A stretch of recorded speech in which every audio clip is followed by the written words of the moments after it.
একটা হারাম রিলেশনে জড়িয়ে গিয়েছিলাম। 5 বছর ছিল সেই রিলেশন। প্রথম খুব ভালোভাবেই চলছিল, খুব সুখে ছিলাম। মনে হচ্ছিল তাকে পেয়েই জীবনের সব পাওয়া বোধহয় হয়ে গিয়েছে। তার সাথে কথা বলা, রাত জেগে চ্যাটিং, হাসি ঠাট্টা সব মিলে খুব ভালোই সময় যাচ্ছিল। সেই অফলাইনে থাকলে তার জন্য চিন্তা করা, কখন মেসেজ দিবে সেই অপেক্ষায় বসে থাকা, ইত্যাদি ইত্যাদি। রিলেশন যতই গভীর হচ্ছিল, পাপের পরিমাণ ততই বাড়ছিল। অন্তর এমন হয়ে গিয়েছিল যে আজান দিচ্ছে, আমি আজান শুনছি, তা উঠে নামাজ পড়তে যেতে পারেনি। দিব্যি নাফরমানি করে গেছে আল্লাহর। সবই বুঝছিলাম আমি।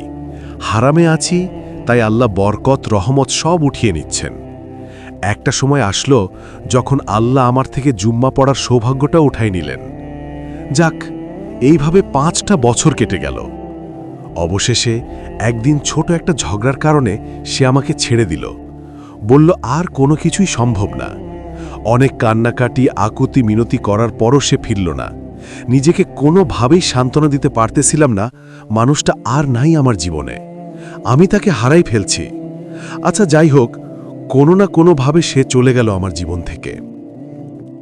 একদিন হঠাৎ আমার মনে হলো, আমি তাকে ফেরানোর জন্য যেই এফোর্টটা দিচ্ছি সেইটা যদি আল্লাহর রাস্তায় দেই তাহলে কেমন হয়। বিশ্বাস পড়বেন কিনা জানি, সেই দিন থেকে আমার এক ওয়াক্ত নামাজ মিস যায়নি, আলহামদুলিল্লাহ। সেই সাথে আমার করা অনেক পাপও টোটালি বন্ধ হয়ে গেল। এমন অনেক পাপ যা ছাড়ার জন্য অন্যদের অনেক সংগ্রাম করতে হয় আমার জানা মতে। আল্লাহর রহমত ছাড়া কোনোভাবেই সম্ভব ছিল না। তারপর ধীরে ধীরে দিনী বই ও তাহাজ্জুদ পড়া শুরু করলাম। সেই মানুষটাকে অল্প অল্প ভুলতে শুরু করলাম। এরই মধ্যে এক দিনী ভাইয়ের সাথে পরিচিত হলাম, যার সাথে পরিচয় হওয়াটা একটা মিরাকেলই বলা চলে। ভাই আমাকে নারীর ফিতনা শিরোনামের একটা বয়ান শুনতে বললেন, আর একটা বই আকাশের উপর আকাশ পড়তে দিলেন।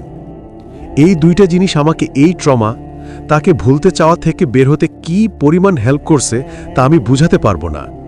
বয়ানটা যখন শুনছিলাম আর বইটা যখন পড়ছিলাম, মনে হচ্ছিল লাইনগুলো আমাকে উদ্দেশ্য করেই লিখা বা বলা। যাই হোক, আমার বর্তমান অবস্থা বলেই, সে যে আমার জীবনে ছিল, কিংবা তার সাথে আমার অতীতে কিছু একটা যে ছিল, তা আমার ভুল ক্রমেও মাথায় আসে না, কিংবা মনে আসলেও আমার মনে কোনো ইফেক্ট করতে পারে না। অথচ এই আমি 1-1.5 মাস আগে তাকে ফেরাতে কতই না চেষ্টা করলাম। এখন মন থেকে তার জন্য দোয়া করি। সে আমাকে ছেড়ে গেছে বলে আমি আল্লাহর কাছে ফিরতে পারছি। নামাজ পড়তে বসছিলাম আল্লাহর কাছে তাকে চাইতে, অথচ এখন মোনাজাত থেকে তাকেই বাদ দিয়ে দিছি। এত যে খুশি লাগতেছে আলহামদুলিল্লাহ। তবে এটাও সত্যি, এমন কোনো ওয়াক্ত বাদ রাখি নাই যেই ওয়াক্তে আমি আল্লাহকে বলি নাই তাকে ভুলিয়ে দিতে। আলহামদুলিল্লাহ। ফলাফল পেতে দেরি হয়নি, তবে আল্লাহর কাছে এটার জন্য সব সময় শুকরিয়া আদায় করি যে আল্লাহ আমাকে হারাম থেকে বের করছেন।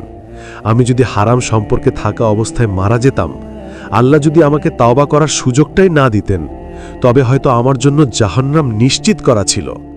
সেই থেকে এই অবধি আমার সাথে খারাপ কিছুই আর ঘটেনি, আলহামদুলিল্লাহ।